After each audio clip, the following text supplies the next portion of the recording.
TV/WebHeadz? Yeah. Mine thing says it's offline. Refresh the page.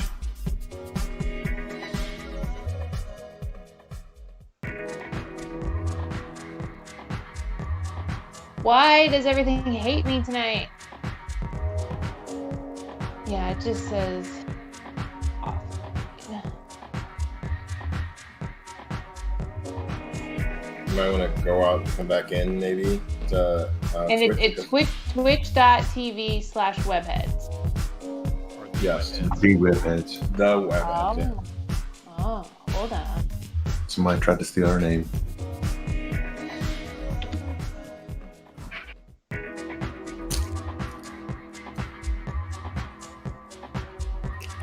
There's some. What the heck is Freelance Thuggery? That's the name of this show. Oh. It's in the Warzone category. That's kind of You gotta change interesting. that. It takes the last thing you played and makes that the default category. It's kind of a thing with that. I think we got up to 9 viewers last week when I streamed. All right. I think we're good enough to go. What do you guys think? All right. Our donate link is still broken. What you found the other day still broken? Mm-hmm. Okay.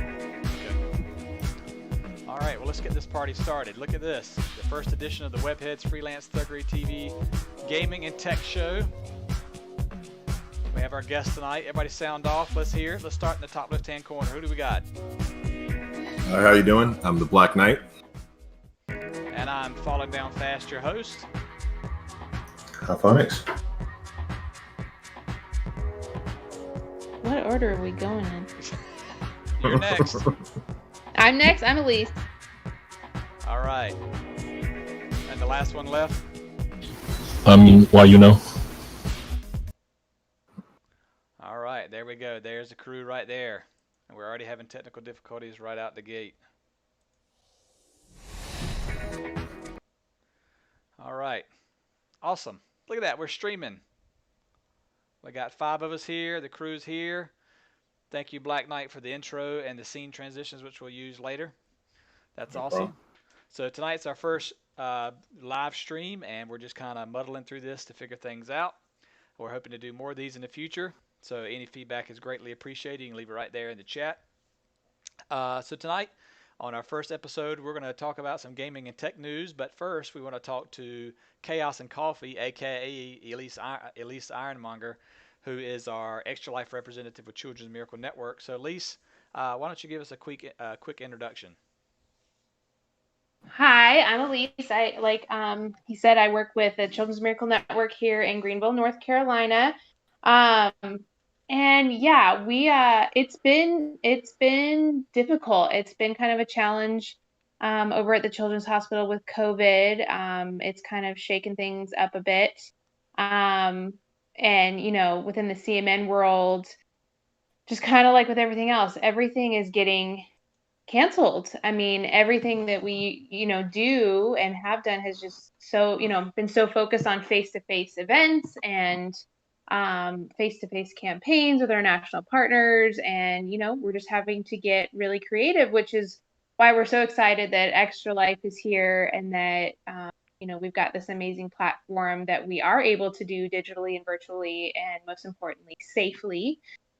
Because, we want to make sure that everyone out there is safe, especially these kids that do get to go home from the hospital that, maybe going home with, more fragile immune system. It's really important for us to keep them safe. And this is an amazing way to do that. So, we're just so grateful that you guys are here. And I, of course, am excited to learn more about the gaming world. I don't know a ton about it, and I'm excited to join in. Awesome. We're glad to have you. You've been a great resource for us the last few years. How long is the WebHeadz? We've been doing this maybe 4 or 5 years? Hey! 4 or 5 years, yeah. 4 or 5 years. Look at that dude. Look at that guy joining us. Hey! Hello. I'm digging the hair, man. I'm digging the ponytail. The bun. You got the man bun thing. There it goes. That's 2 out of 6. Oh, Hyphonics has got to get his on. We don't have any audio from you, Cordan. I think he's yelling at other people. Yeah. I know how that goes. We don't hear you, Cordan. Your little mute button's on. Yeah, you're muted. There we go. Technology. Yeah, you would think you know how to do this. So, Josh, we'll get you brought up to speed here. Elise has given us a rundown of CMN, and we were just talking about how long we've been working with her through Extra Life. I think it's going on 4 or 5 years now. Is that correct? I think so. We started it in, well, maybe it was 2016. Mm-hmm. I That keep was the thinking about first. how many kids we've added between then. I think, okay, Richard added 2, I added 1, Josh, you added like, what, another 2 or 3? I 3. 3. Oh, that's crazy. Yeah.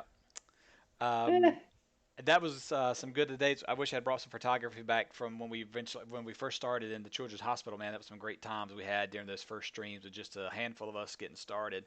And over the last several years, we made good progress. I think, how much money did we raise the first year? $1,500. I think we've doubled every Yeah. year. We've doubled.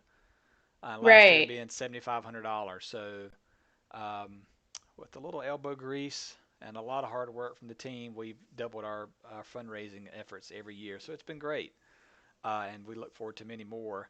Um, at least the other day, you mentioned when we met as a team how much money CMN has raised through Extra Life so far this year and how much you're down. Can you give us an update on how that stands? Yeah, I'm gonna run a report right now to see where we're at. Oh, live data. Live data, hold please. But I can say like overall, because like I said, everything's getting canceled, and I think we're gonna be about half of where we usually are,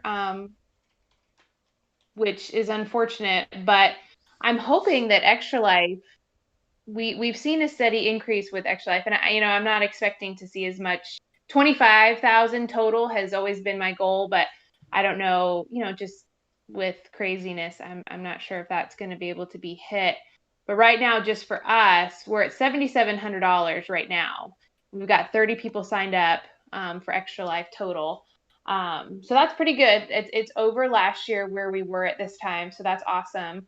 But like I said, I'm really hoping that we do increase with Extra Life because it is something that people can do at home and they can do safely, like we are right now.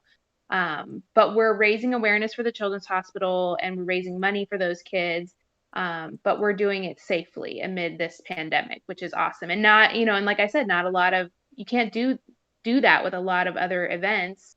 And so we're really fortunate that that Extra Life, is this kind of platform where we really can continue it and even do maybe more. And in the past, we've kind of struggled getting everybody's schedules together or meeting at the hospital or meeting off site, but the pandemic has kind of forced us to do it this way and meet virtually. And I feel like I've met with you guys more this year, than in the past, which I think is awesome. And so I think it's just forcing us to kind of do things in a new and different way, but it might actually be better. So, but yeah, overall, I think we're gonna be about half of where we usually are. But like I said, we're really hoping for Extra Life that it kind of takes off and that people hear about it through these different streams and that piques their interest, that the fact that they can really make a difference. And I always try to tell people that 100% of all the funds that are raised, so every single year, all your hard work that you guys do, every single penny goes back to those kids in that hospital. So and of course it's more important now than ever. So we're very grateful. That's great. Can you tell us a little bit about, and if we, it's a shame that we're in this situation where the pandemic and it's really impacting a lot of people hard financially, and donations are down. And of course, we understand that completely, but the need still Hmm. exists at the hospital with these kids. Can you tell Yep. us a little bit about how the money is spent at the hospital? You did mention that it's 100% of the proceeds go directly to the hospital. So when you donate through Extra Life and you donate through the webpage, which is completely tax deductible, by the way, 100% of Yep. those funds go directly to the hospital that a team supports. And we support the Maynard Children's Hospital in Greenville, North Carolina. So it's a beautiful facility. For those of you watching, feel free to Google it. It's a great addition to Vidant Medical Center in Greenville as a whole, and it's great for Eastern North Carolina. So, Elise, can you tell us how that money's spent and used in that hospital? Yeah. So we do amazing things, and it's kind of it's from the teeny tiny things all the way to big things. And the cool thing that we do is funds that CMN raise are undesignated. So you guys can't say, hey, we want our $7,500 to go to the NICU, or we want to do this. We think it's really important to listen to the staff and the amazing doctors and nurses at the hospital. So how we do it is, every year we usually total raise about $1 million, and we take that money to the children's hospital, and we say, what do you guys need? You guys work with these kids every single day. You tell us where it needs to go. Because every year there's different, the needs change and shift. And so we kind of have a grants process where different departments within the hospital submit and say, we really need XYZ because of XYZ. And we have a whole committee that meets every single year and goes through every single one of those grants, because we want to make sure that your hard work and all the money that you guys are raising is put to good use. And so something really cool that we've done recently are these mannequins. And the most recent ones, we have, toddler size ones, youth size ones, but the most recent ones that we have funded are the new, like, neonates, like the teeny tiny babies, because obviously babies that are born in the NICU, they're really tiny, and their airways are really small, their veins are really small. And so with these specialized mannequins, these doctors and nurses can practice in those really tiny environments, so that when they are obviously doing it on a NICU baby, they are totally skilled and ready to go. And so we're able to provide these mannequins of all sizes for the hospital with CMN funds, which is really cool. And then I know you guys have probably heard me talk about our Beads of Courage program. It's kind of that arts therapy that our Child Life program uses, where when a kid comes in and if they've got a chronic illness like cancer, this program helps kind of them go through that journey visually. So for each needle prick, they get a bead. For every different type of procedure, they get a bead. When their hair falls out, they get a bead. And so within this program, there's special beads called milestone beads. And so, for instance, I saw one of the pictures and it had like a safety pin, and I was like, that's kind of a weird bead to have on there, but it signifies a baby's first diaper change, because babies that are born in the NICU, they've got special stuff going on. And so the very first time they can have an actual diaper change, they get that special milestone bead. To us parents, it's like, that's not a big deal. We've changed a million diapers. But like for that baby that's born critical, that first diaper change is really, really important. So that just kind of stuck out to me. And then kind of along those lines, there's like a rubber ducky bead, and that represents their very first bath. Because obviously when babies are born super prematurely, their skin is really thin. They can't control their heat as well. And so some of those babies don't have their first bath for weeks or months. And so again, it to the normal person, that first bath might not seem like a big deal, but to these kids and these families, they're a really big deal. And so we're able to fund that program that kind of helps them. So, so then when that child's older, their parents can look at all these beads with them and kind of explain that journey that they went on, and be like, look what you went through. Look what, look how brave you are. And so it's kind of a really cool program that's something that we do fund every single year, because it's, always an ongoing need. And then the different equipment like the mannequins, they just tell us each year when they need to redo those, or what they need. So we do some really awesome things. But I do like to always tell people that, like, it's not I don't get to decide where the money goes. The people at the hospital get to tell us. So I've always thought that was really cool. Very cool. I don't think I knew that. Even after working in the hospital so Mhm. long, Mhm. Mhm. that's very cool. Yeah. What other things you think that the audience would like to hear about that would be important for them to know from a Children's Miracle Network as a whole, and maybe not just necessarily Extra Life? What do you think's important for our audience to know? Um, well, and especially in this pandemic, kind of our, saying has been kids can't wait. They can't wait for a cure. They can't wait for this pandemic to be over. There are at any given time we have 197 beds in that hospital for kids, and on most days, every single one of them is full. And so they can't wait. They need us now, no matter what else is going on in the world. And, you know, we know that people are losing their jobs and money is tight, but I also like to say $5, $10, every little bit helps, because if there are 10 people out there that are kind of on the fence and all those 10 people donate $5, it adds up and it really does make a difference. And so, the beautiful thing about CMN is just that it's always kind of a dollar at a time. And we really hope that people are touched and that they all come together, because it's not the 500 or the $1,000 gifts, which we love those, we will take those. um, but it's the small ones. It's the people that are just touched and want to help these kids no matter what the level. And so we appreciate anything, and everything adds up and makes a difference. Awesome. Uh, is CMN going to run their yearly marathon this year? Are they doing anything different? Are they going to live stream? How are they handling that this year? We did something a little bit different again, everything. We usually do have our big telethon at the beginning of June, and that was not able to happen. So we did kind of a month of miracles instead, and we did kind of a focused on a peer-to-peer platform, kind of like what Extra Life is, and in hopes that people would, if they couldn't give, they would be kind of fundraisers on our behalf. And we kind of focused on social media again, because that was something that we could do safe and virtually. And it was okay. Again, it was about half of what the telethon normally does, but considering the circumstances, we were really proud of how it went, and we learned a lot. And we're really hoping that we can have our traditional telethon next year.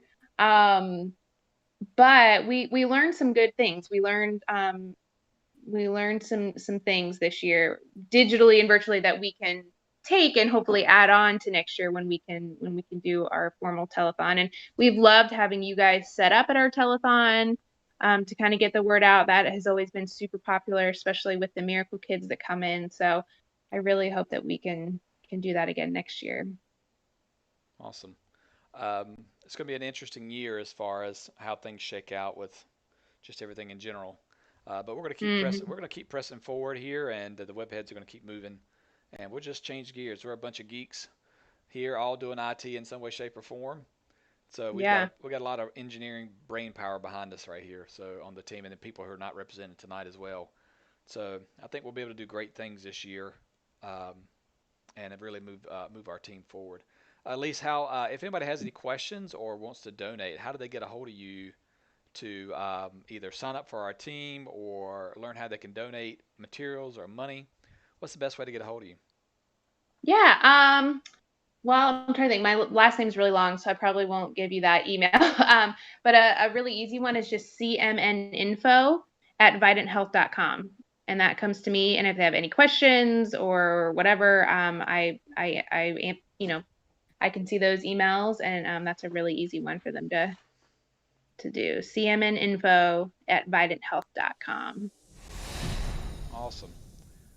At least I think we're going to get on to the tech news. So feel free to hang around if you want to Okay. nerd out with us. We're going to move into tech news and see what the guys have to say. So let's move on over to that. All What's right. going What's Thanks, going guys. on? Yeah, thank you for coming. We greatly appreciate it. Hmm. What do you guys think? So on my list today, I don't know if you guys brought anything. I wanted to talk about Halo Infinite's delay to 2021, and curious what the team's thoughts are on why they delayed it. Um, how does that impact Xbox One, or excuse me, Xbox Series X sales? Um, so a little disappointed myself. I don't know how they're going to sell this console without a launch title. It's like having a new Nintendo without a Mario. So what do you guys think? I personally think it's probably a good idea for them to delay it because it was not looking that impressive. For this is going to be their flagship title for this ultra powerful system, and it didn't really look better than an Xbox, a standard Xbox game. So for them not to take the time and do it right, I think they would have hurt themselves by delaying it. Makes sense.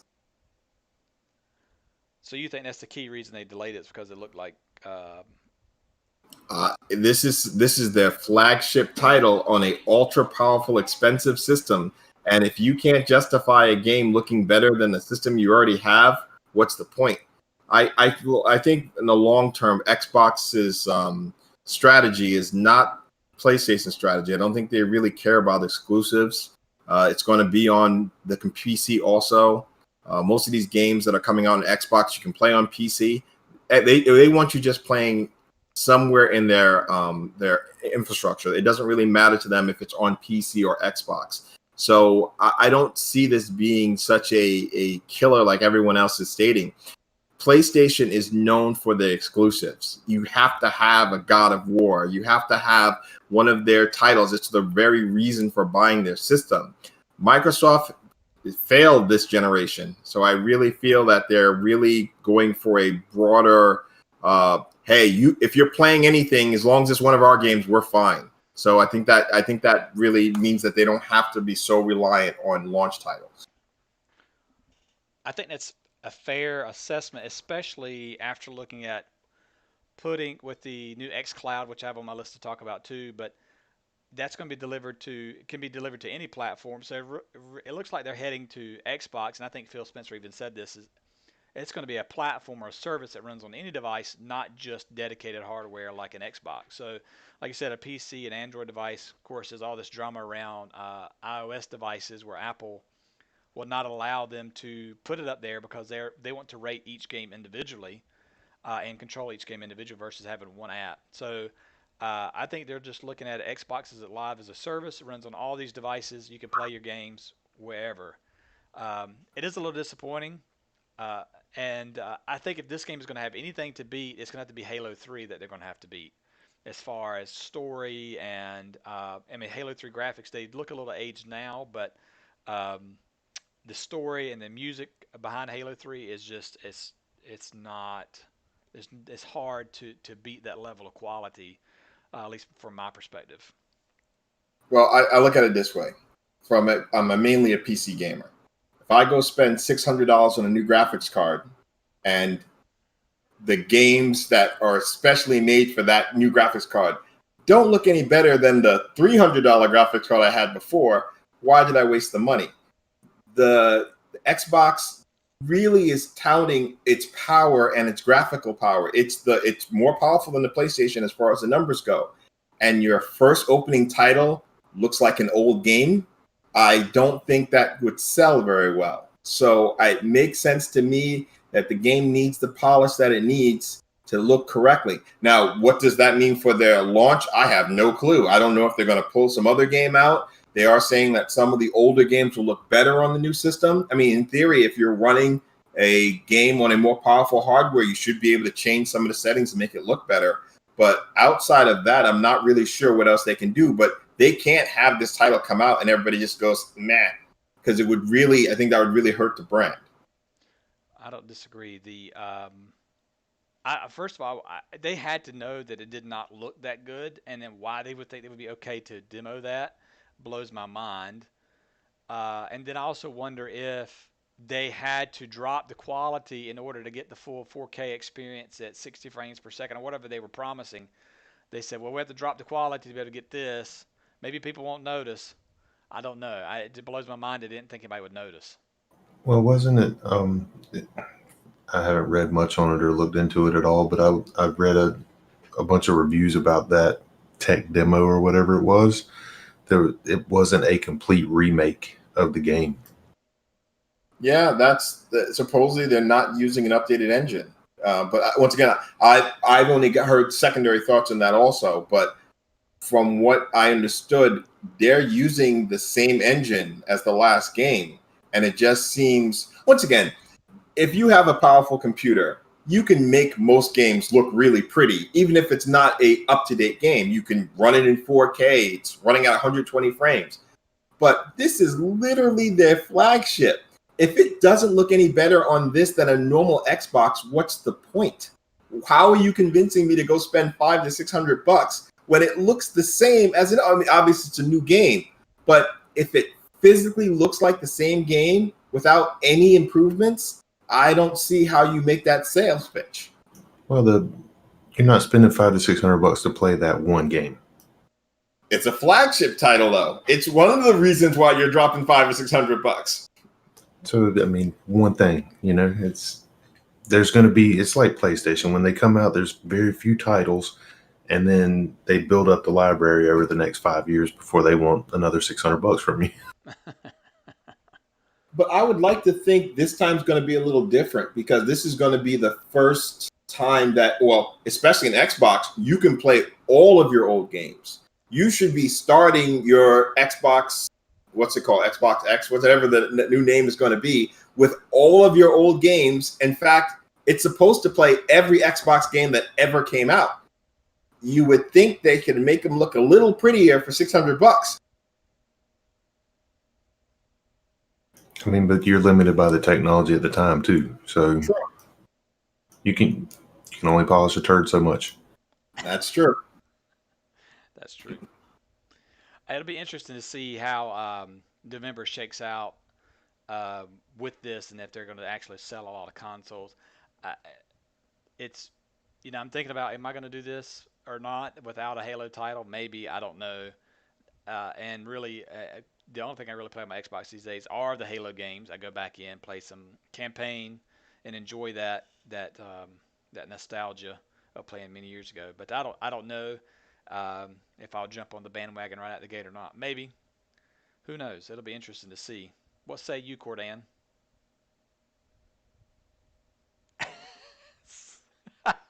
Caught you at the wrong time. I didn't even follow. I had to look up I'm reading the article as you guys are talking about it. So looking at it from this article's perspective, and I don't know the validity of it, it came from The Verge, which is not one that I read on a regular basis, but I've heard the name enough to know that it's pretty legit. They know how to build a good PC. Yeah, so they're blaming, COVID-related impacts and all this stuff. So I think they're using that as a scapegoat for what Alston was talking about, where they just didn't get to the point in production where they wanted to be from a visual perspective and using the machine's resources properly. And I think they're using the pandemic as an excuse for being lazy, or perhaps they lost some of their people to other developers. Who knows, right? The business part of it probably had a lot more to do with it than a pandemic, in my opinion. I can tell you one thing. I've been disappointed in 343 since they took over the Halo franchise. It seems like, the Master Chief Collection, they just stumbled with that. It just seems to be one problem after another with the various games. Halo 4 and 5, they look great, and they look great on the Xbox One. But it just seems like they just continue to stumble after taking over from Bungie. Maybe Bungie is just that good and they're hard to follow, which I think they are, Destiny and these other titles they've done in the past. But it just seems like 343's kind of tripped themselves up quite a bit since day one. Yeah, I miss the Bungie days of Halo. I remember, gosh knows, when was it when the original one came out, and there would be a bunch of us jarheads in the barracks with long cables connecting our Xboxes up, playing multiplayer on original Halo. It was great. Our tax dollars at work. We appreciate you, Josh. I'm just kidding. I could take it. Yeah, I know. I remember when Halo was supposed to be an RTS that was coming out for Apple devices.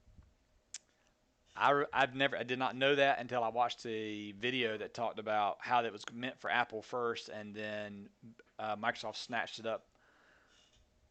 Yep. And Steve Jobs was not happy.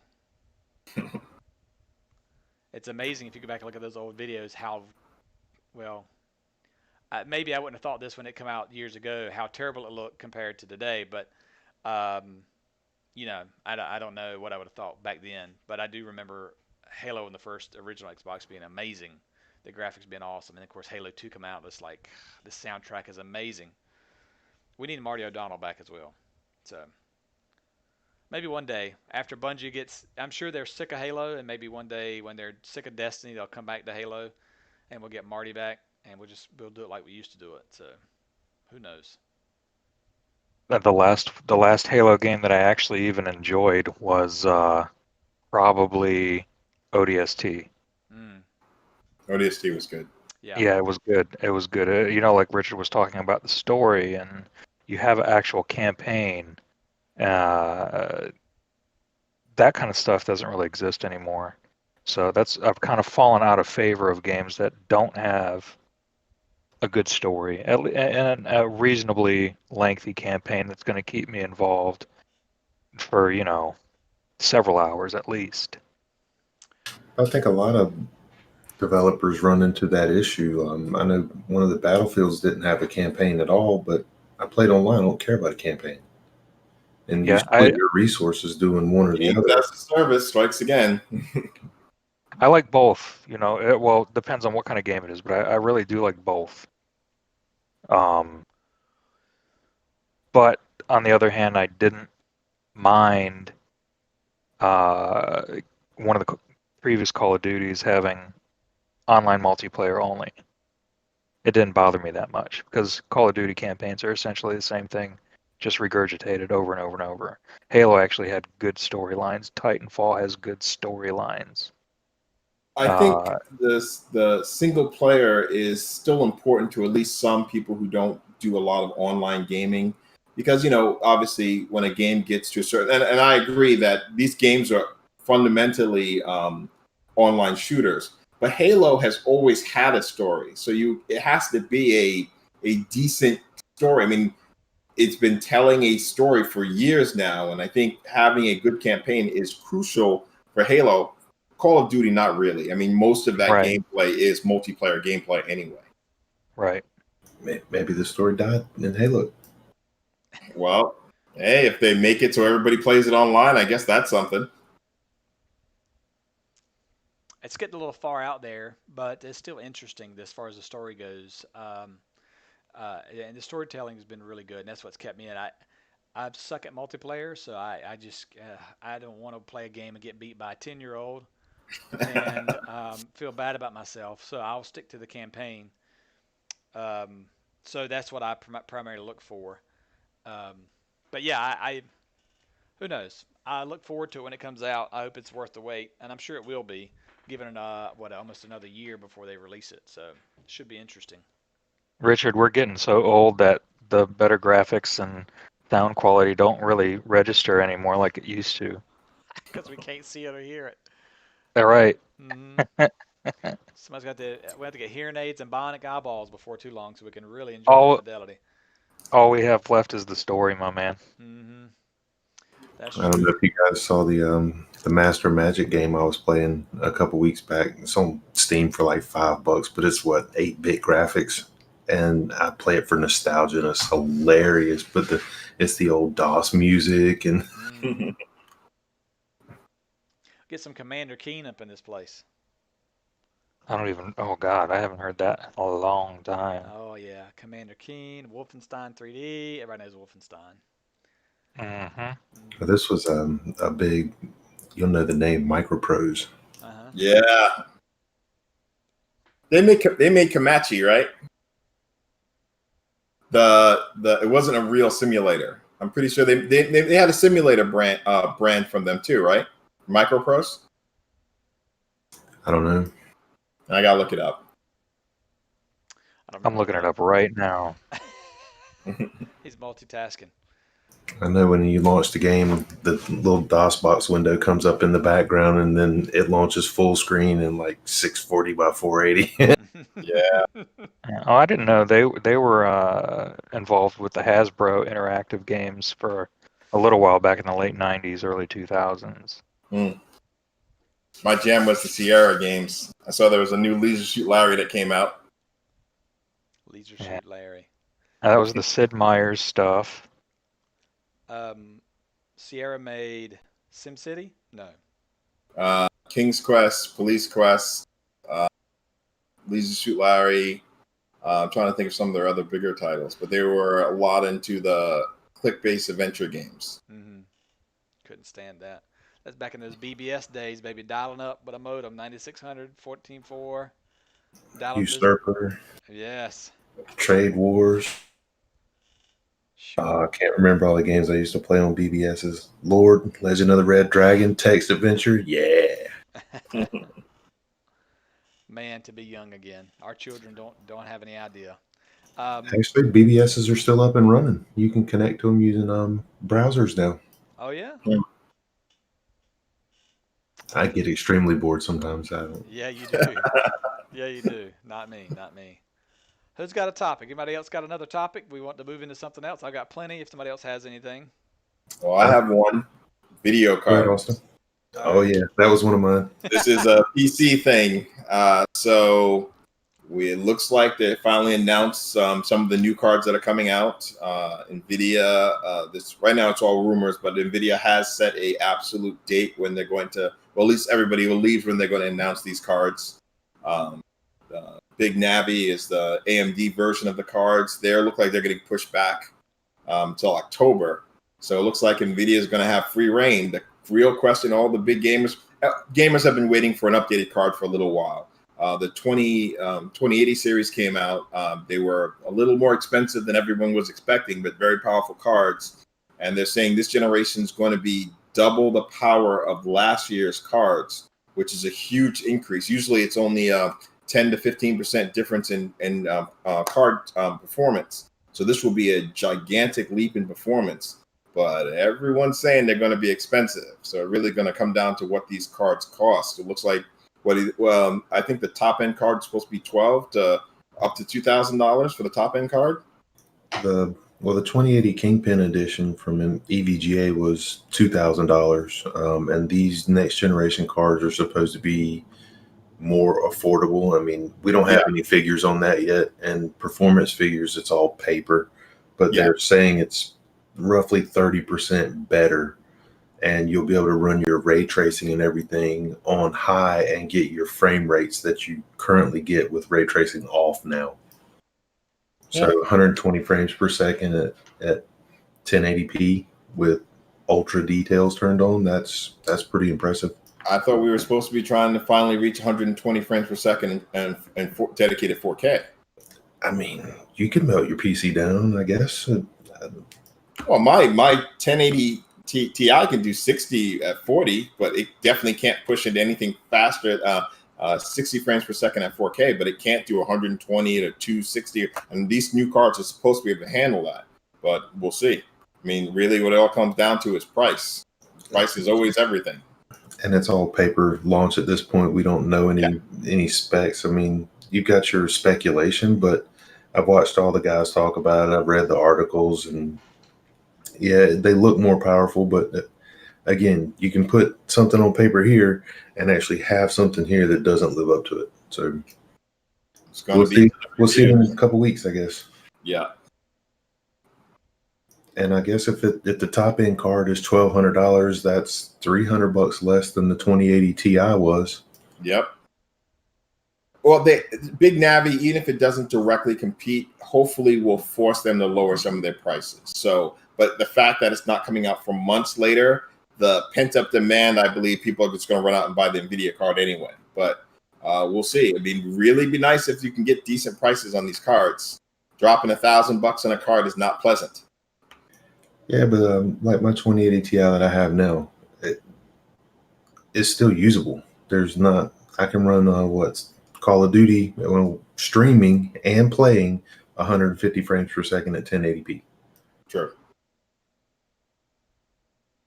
And so a lot of people will go out and buy AMD just because it's more affordable and you get close to the performance, which again is a good option, and it creates some price competition.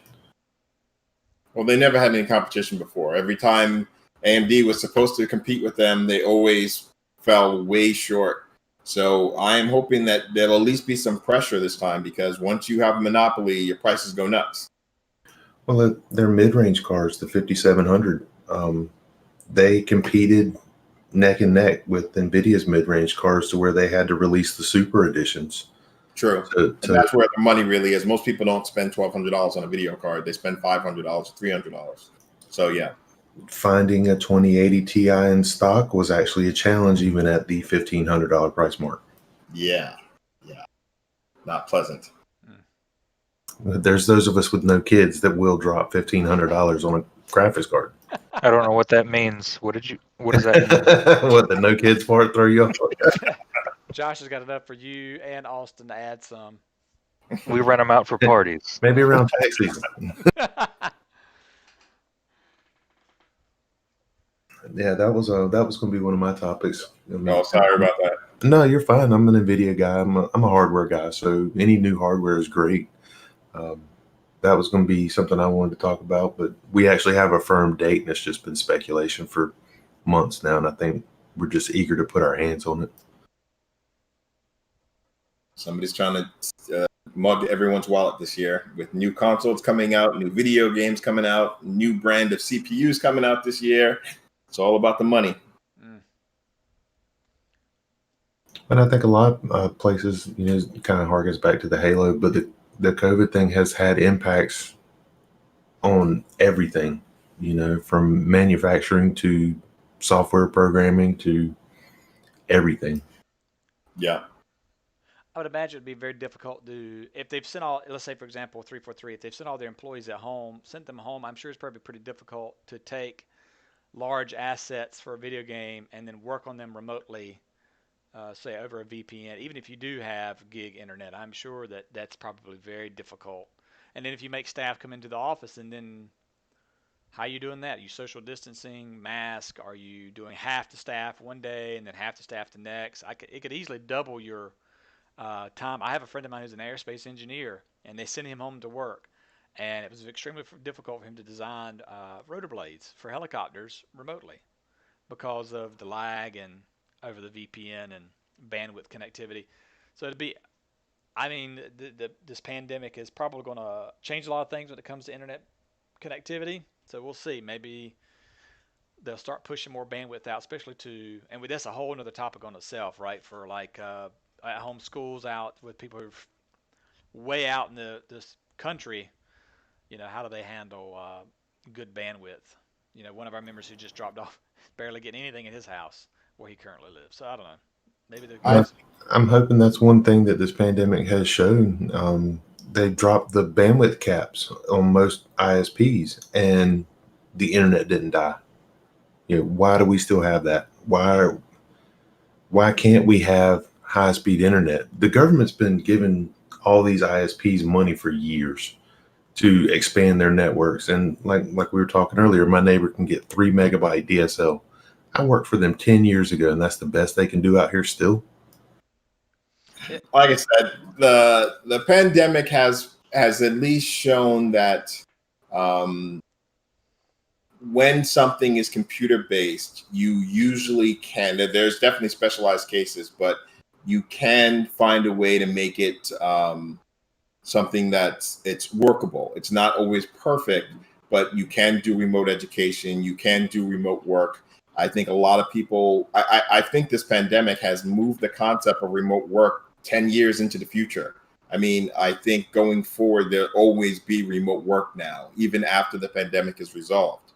The schooling education aspect, I mean, I think we're all sort of going through this educational aspect with our children to make sure that they're able to work remotely. Well, okay, some of us are going through this to work remotely. So, I mean, I think in a weird way, this pandemic has pushed certain things forward, not always in a good way, mind you, but it has pushed the concept of being remote. I'm not sure if that's completely positive, though. Working from home really sucks sometimes. It's great not having to commute, but there's definitely some downsides also. But I think this revelation wouldn't have happened if COVID didn't happen. This is something that was pushed forward because of this issue. I saw a meme and it said, "Who is responsible for your digital transformation?" Option 1, CEO. Option 2, CIO. Option 3, COVID-19. And I mean, we all, well, except for Josh, work for the same place, and overnight we already started working from home. So um, I agree with you, and there's really no sense for people to go back to the office if you can do your job remote, maybe for hoteling or things that need to be done. But I mean, Twitter's already moved their entire organization to remote work. Why return back to the office if you have it all under control? I mean, we've not skipped a beat at work. Um, it's going to be very interesting, and I'm trying to wrap my head around what's going to shake out after when this thing's kind of settle and we're back to whatever's a new normal. But what does life look like when everybody is? And honestly, listen, if it gets worse and school shut down completely, and you go a whole school cycle like that, do you think we'll ever open schools back up again? I don't know. This is the issue that I'm running into with the concept. There is a social component to our work and school, and losing that is definitely not good. I mean, yes, I can work remotely. I'm a Windows administrator. 99.9% of everything I do, I'm literally remoting in anyway. That being said, though, when I need help from somebody, it's like, oh, I got to schedule a meeting so I can talk to somebody, which would normally just be getting up and walking over to them and saying, hey, I need help with this. For my daughter, she's been in COVID hell for a little while now because she's not being able to play with kids like she would want to. And that social aspect of being able to just play with kids randomly is gone. So, I mean, like I said, I definitely see the importance of being able to do this remote work, but I definitely see there's that social loss that happens with it, and I'm not sure how to make that up. Well, from a work standpoint, let's say you and I, how we work, and even Josh at his job, and DJ, that getting up from Cubeville, you just walk over to your coworker and pop in. I think for us, that could be a culture change and then maybe a technology change on dropping in. Maybe we're not using the right collaboration tools to collaborate, and then also culture. Um, Even today, I still see people still blow me up an email. I'm like, please send me a message through our collaboration tool because it's much quicker. Why are we still using email to carry on a conversation? But I think that's a culture thing. Kids, I agree with that. Of course, I do enjoy the social aspect of being physically at work and being around people. But I'm at home around my wife and 2 children all day, and then we get out. But it'll be very interesting to see what shakes out after a year, how our kids adapt from not having all the social interaction. Well, not even kids, us as adults, right? What changes about us and what looks like after the fact when things are safer to go back out. How does that impact our children's growth and socialization and the things that come from socializing? Speech. Think about how much kids learn from each other by talking to one another. I'm not sure if that's a negative. That's true. It depends on what your kids are saying. So I don't, I keep trying to think of science fiction movies who've covered topics like this to kind of get an idea how things are going to shake out after. It's just, I don't know. What was the Bruce Willis movie where everyone was a robot because everyone left their house and it was I can't remember the name of the movie. It's not Avatar. It's it wasn't a big movie, but it was like everyone uses VR. Everyone just lives at home and they use their robot avatars to actually interact with each other. I don't remember the name of the movie. I know what you're talking about. I enjoy that movie. Yeah, I thought it was interesting. It was an interesting concept. It's called Surrogates. Surrogates. Yeah, that's it. Yeah. I'm still waiting for Ready Player One. Once we get to VR, when it gets to that level, then I can lock myself in my room. But we're not there yet. That's when I'll buy the VR. Well, but things like this being caught at home will move stuff like that forward, unfortunately. That's true. That's true. VR is doing actually pretty well right now. Yeah. And you look at our community. We live in a small town in Eastern North Carolina. I mean, I say small; it's 100,000 people, a university and a community college, a very large hospital, a large just some manufacturing. Um, how quickly all of these mom and pop shops went from no online ordering to online ordering with curbside pickup. I'm like, where have you been? Yeah. Where have you been for Why 5 were you years? waiting? Yeah, Why were why you were you waiting waiting? to do that? 10 years ago, you could have been doing this. Austin, you come from the New York area. That's probably that's commonplace up there. California, commonplace. Why is it taking us 10 years? Why did it take us? I'm like, you could have done this at any point in time. Well, Amazon is ruling the world now, and I think Amazon has been the biggest winner of this issue. I'm really hoping that other companies will, at least get the concept of you should be able to ship your stuff if someone's not able to go into your store. Because I mean, even outside of this issue, it just a lot of stores when you go into the store, you're like, yeah, can I get this? Oh, we don't have it in stock, but you can order it online. If I wanted to order it online, I wouldn't have come into your store. That's sort of the point, defeats the purpose. So I really hope that people are getting that concept down, that they can sell stuff themselves. Because I mean, even in my family, it's like, oh, we're gonna have to buy that online. I'm pulling up Amazon now. There's other stores out there other than Amazon, right? Amazon doesn't sell everything and not at the best price. But what? Something other than Amazon? So I don't know. I don't know either. I did see, and this is random, but I did see where Amazon is now picking up closed Sears and JCPenney Yeah, I heard that also. buildings to do warehouses. You think that we're going to get one in our town? I don't know. There's a giant Sears that was out of business. It went out of business. If it goes anywhere, it'll go up in Rocky Mount, which is near the one of the main Eastern North Carolina U.S. Postal Service hubs. Makes sense. Yeah, I-95 too. Oh, interesting. That's interesting. We've got a bunch of Corning and a tire manufacturing place went up in the Tarboro Rocky Mount area not too long ago. What did the Sears close here? Yep, I think so. Finally. Wow. See, it hung on for a while. Austin. Yeah. Yeah. You don't know that. Austin doesn't know that, and Josh, you may not either. I know DJ knows, but that used to be a mall, and Sears was at one end, and was it Belk at the other? No, that was a mall. That was a mall. Yeah. An arcade in between. What was it? It was called East Carolina Mall or East, whatever, right? And the sign is still there. So if you go to the Lowe's, there's a sign right there. That backfield says East Carolina Mall, and it had arcade, had Aladdin's Castle, used tokens. Man, that brings some good memories back. No food court though. They did have Chick-fil-A. They did have a Chick-fil-A and a pizza joint, but not proper. Since I've lived here, that's always been separate stores. I never knew they were even connected. Yep, all that was connected. It ran parallel with the road. So Sears was at one end, and then at the other end was Belk, and then you had all the other stuff in the middle. So yeah, I didn't start coming to Greenville until 2004, 2005, and we mostly stayed towards the clubs and bars. We come from Cherry Point, and we'd go dance and have dinner and drinks downtown. Downtown was bumping. We didn't really venture out into the other parts of Greenville all that much, but I do remember.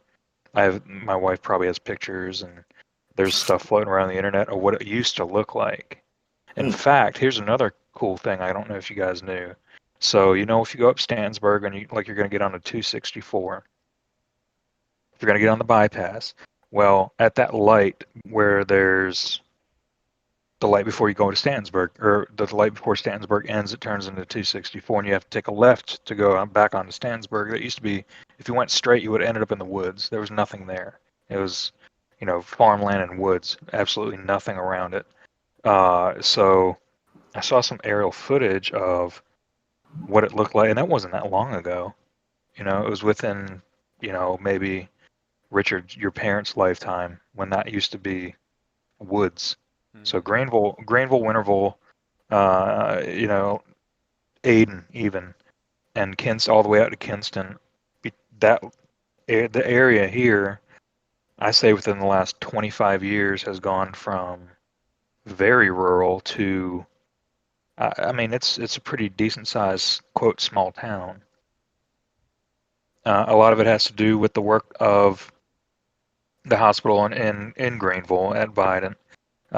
Used to be the county hospital, and CenturyLink building the infrastructure to support the businesses and the university and the schools and all the other things that came to Winterville Greenville area. Most of the network infrastructure that was laid by CenturyLink in Eastern North Carolina was, if I'm not mistaken, paid for by the hospital throughout the years. And I guess everybody reaped the benefits of it. ECU was a big chunk of that too. They've got I think a 25 meg pipe right into their central campus. Yeah, it's interesting too. If you wanted to talk to somebody who knew a lot of the history, he used to work at Vidant, and he works with me now at our company.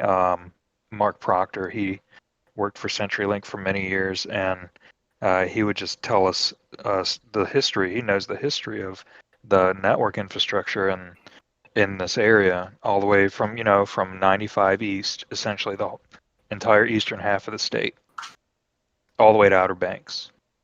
Was that back in Carolina Telephone and Telegraph in Tarboro? I don't know. I've never heard of that before. That's what it was before CenturyLink or whatever it was before that, or Sprint or whatever it was before that. It's been named several things. We got a little off topic there, whoopsie. Yeah, that's all right. my fault. I did have a couple other things. I'm good at getting people off the rails, man. I'm trying to bring us back here. Eve Echoes. I don't know if you guys have heard of that. Released yesterday. It's a mobile game that's related to Eve Online, and you play it on your phone. It launched today for iOS and Android. Check it out. It's about as close as you can get to playing Eve on your phone. It will kill your battery. I'll look at it later. Mm-hmm.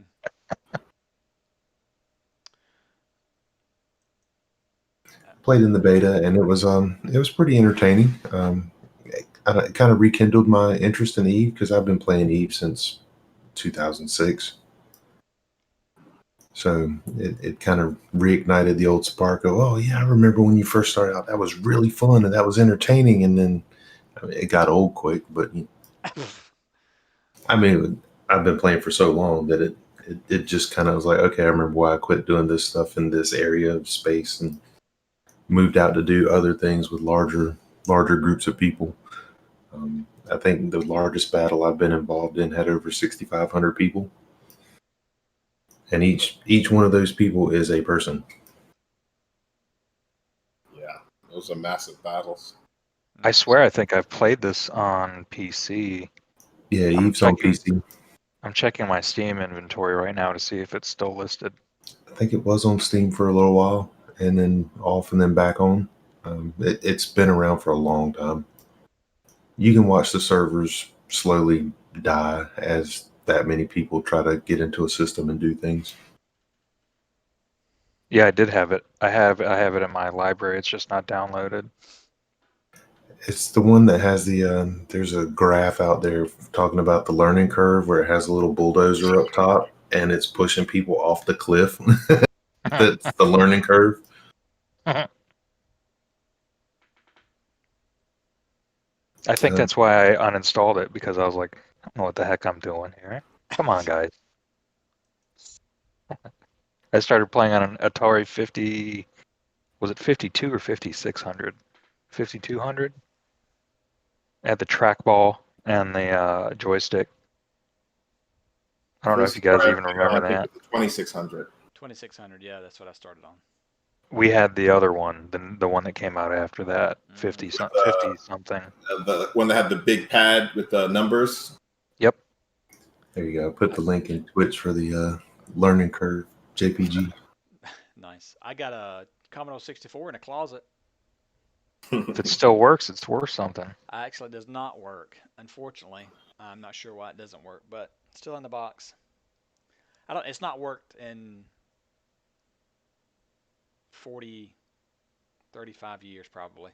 I remember we had it and it worked, and I would follow the book and write the programs and do things on it, and then it quit working. We sent it off for repair, and it didn't ever work. I don't know why my parents bought it. I think it's cool. I'm glad they did. That's not when I got hooked on computers, but it's just interesting. Maybe one day I can have it taken a look at and see if I can get it to work. I'll bring it in and put it up on the shelf so we'll have it for next stream. That'd be good. Yeah. A prop. A prop, yeah. See, I got my other prop back there, my Transformers poster. Love it. I was looking at it. Mm-hmm. I got some more. I have that in my son's room, and I decided to take it out to put it in here. He didn't like it. He told me not to take his poster, but he has 2 others. So I'm raising him right. Who's got next? I don't know. I have no tech news. I've gotten out of the tech world, at least new tech. I've gotten more into the photography, videography, and post-processing, editing stuff, which brought me more into the, I guess, PC hardware world more than games. Everything you guys were talking about frames per second, frame rate, resolution, and all that stuff. It's more interesting to me. I wanted to add something back then, but I didn't want to cut you guys off. When you guys were talking about, 4K, 120 frames per second. So right now, what do I have? I have a i7. I just bought a new laptop to take with me on the road to edit photos and video while I'm out, so I don't have to wait till I get home. But it's got a 1060. I don't even know what I have in here. Anyways, it was a good deal, right? So I bought it. It says, this is what I want to do. Sell me something that's going to do it, and this is my budget. And he did, so I was like, cool, deal. And I brought it home, and it works great. But so the frame rate, let's get back, frame rate and resolution. So say you have some footage, whether it be real life taken with a camera or video game footage or whatever, and it's shot at 29.97 frames per second or 24 frames per second, which is more standard in cinema. All right. Say you want to make it look really good in slow motion. Well, if you slow down, even just round it up to 30 frames per second. If you slow 30 frames per second down to half of the speed, it's going to be real choppy, right? Well, the post-processing that you could do, which is what I suspect PlayStation, Microsoft, a lot of these companies do, they can, I don't want to say AI, but anyway, the software actually fills in the frames that are missing to make it as smooth as possible. It takes an incredible amount of processing power. Graphics cards need to have that processing power to make it work. So I'm curious to go back kind of full circle to the very first thing you guys were talking about, graphics cards in the new Xbox and the power behind the new Xbox. Is the power being used to artificially create those missing frames, or is the machine actually pumping out true 120, 150 frame per second 4K resolution? You know what I mean? Now, I'm not a video specialist. Isn't DSSM what's the technology that they're using to artificially place extra frames into a video stream? I'm probably wrong about the naming, but supposedly the problem that everyone has calculated is we're talking about $1,200 video cards, right? For theoretically being able to push 120, 160, 200 frames on a game. The consoles at most will be $600, and they're already saying that they can do 4K at 120 frames. Now, in theory, that should be impossible. The hardware shouldn't be able to handle that much data, especially based off the price. But games have a way of cheating, so to speak. They have multiple systems that are able to make the graphics way smoother than what PC uses that brute force way. And especially consoles have custom hardware. Everything in that system is made just for that purpose, when a PC can be used for so many different purposes. So I believe now, once again, I don't have the terminology correct, but I do believe that the artificial intelligence is able to make up some of those frames so they don't have to produce every single frame. So then that means that hardware is able to be more powerful without actually brute forcing its way through it. But I would like to check that to confirm that what I'm saying is correct. But as far as I understand, there is definitely a technology involved that can make fake frames that will make things still look as smooth if they were being actually processed to that level. Because in theory, no matter how powerful an Xbox X or a PlayStation 5 is, it should not be able to beat a $2,000 video card. But they supposedly come close. So I know they're using some type of technology to fill in some of those gaps of the frames. Well, like the new PlayStation, I think Linus Tech Tips did a video on it. They had to re-engineer how they load things when they moved to the SSDs. Message. But they had to re-engineer how they do that, and it actually was a improvement on performance over the spinning. They're faster than even NVMe drives on PCs, which I find impressive. Again, well, I'd like to see it. Can I touch it? I want to play with it. I'm just saying that's what they claim. They said that their performance is better than an NVMe drive. And I know that they are using NVMe hardware, but the way they're organizing the data, it's so much more efficient that they should be able to beat an NVMe drive just pulling data off the screen, which should be impressive because NVMe drives are amazing. When the new next-gen consoles are both using AMD's Big Navi, if I'm not mistaken. And that's another thing. Big Navi is what's running those new consoles. So that's why everybody was so hoping that Big Navi, those video cards, would be impressive on the PC side too. But it looks like NVIDIA's pulling out all the stops, and NVIDIA's cards should still be faster. But we'll see.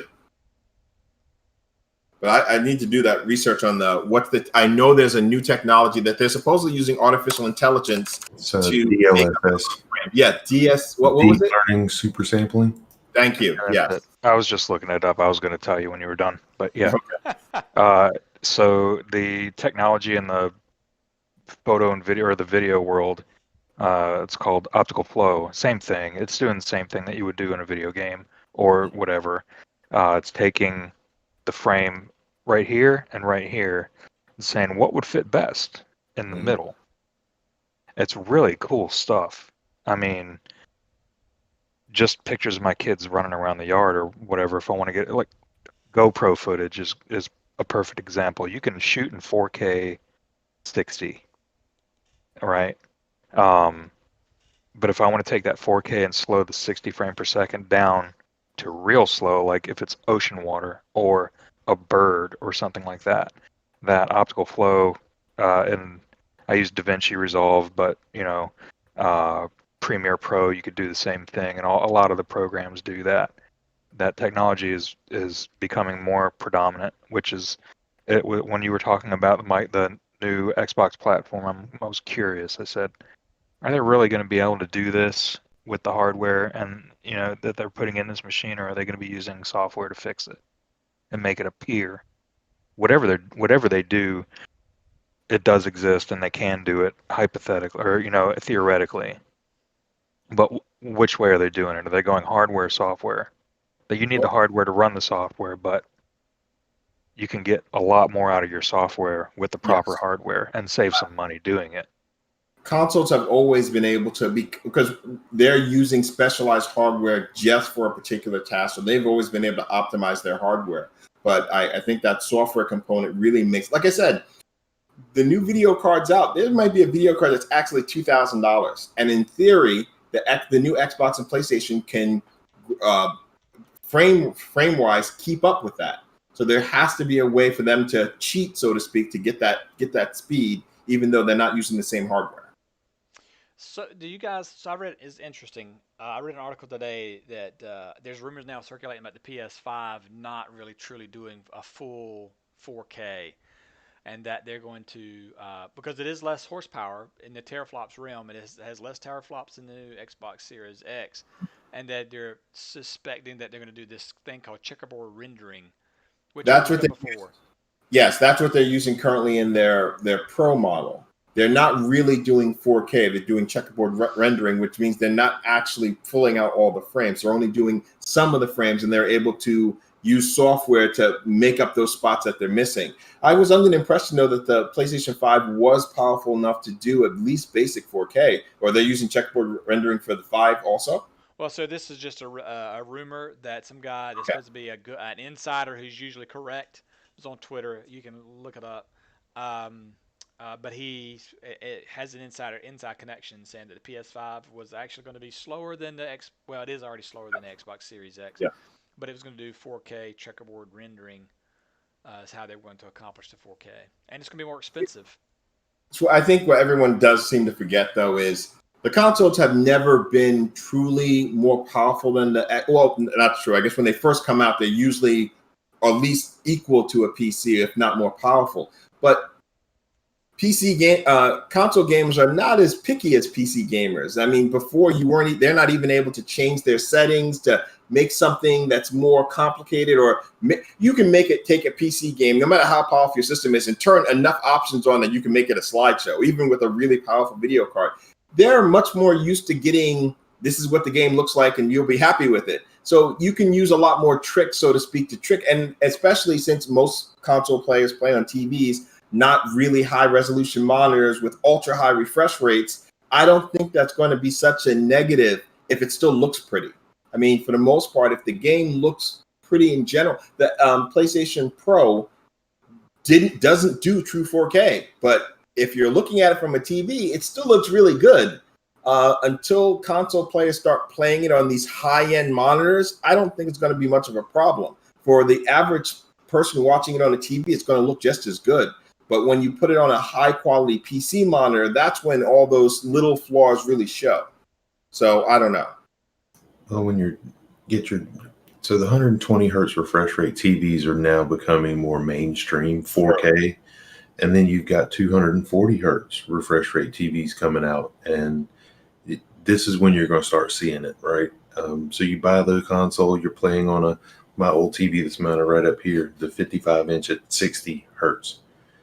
I replaced it because when I was playing video games, I was seeing the stuff there, you know what I mean? And I was like, no, this does not work for me because I'm used to PC gaming. And like you're saying, you can't, the console guys can't change options to make the quality better on what they're seeing, where we can turn everything up to ultra high quality. Yeah. You can make any game a slideshow if you really work at it. Yeah, you can look over there and see the smoke coming off the 2080 Ti and just like, maybe I should turn it down a little bit. But that's a different thing too.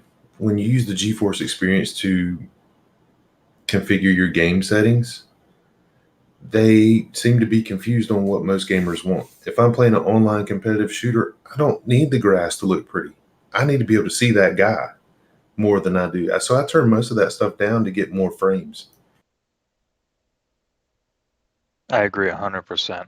I'm new to the GeForce family, so this being my first proprietary graphics processing unit, I've never had one. I use regular integrated memory for graphics until I know I hate telling people like that, like you guys, that, because they're like, God, I need a drink.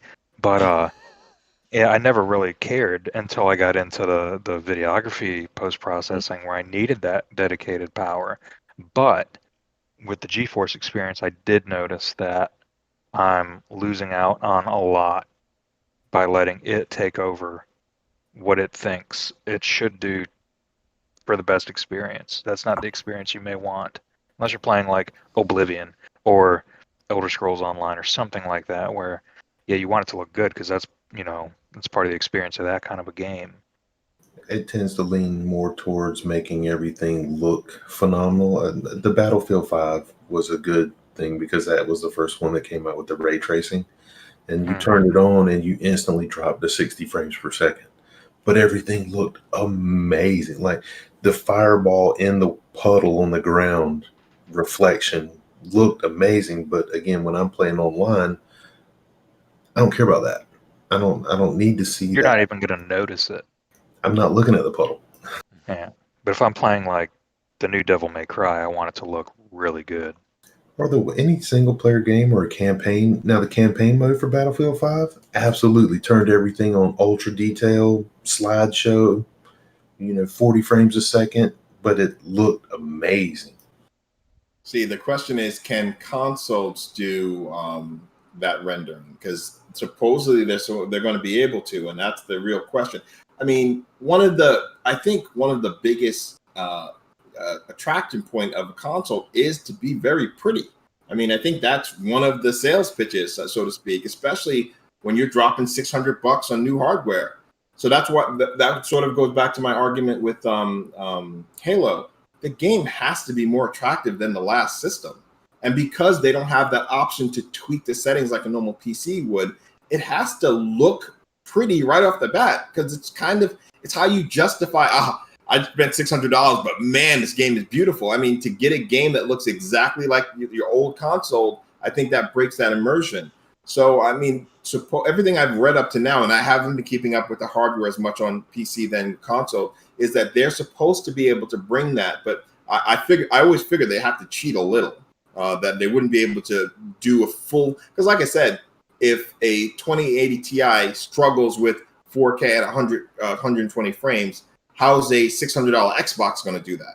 But they have to have some type of trick in order to do that. So it doesn't surprise me with the checkerboarding. I was just actually surprised that that's actually being announced, because they didn't even announce that initially with the PlayStation Pro. They're like, oh yeah, it's 4K. Wink, wink. Yeah, it's 4K. It's good. Pseudo 4K.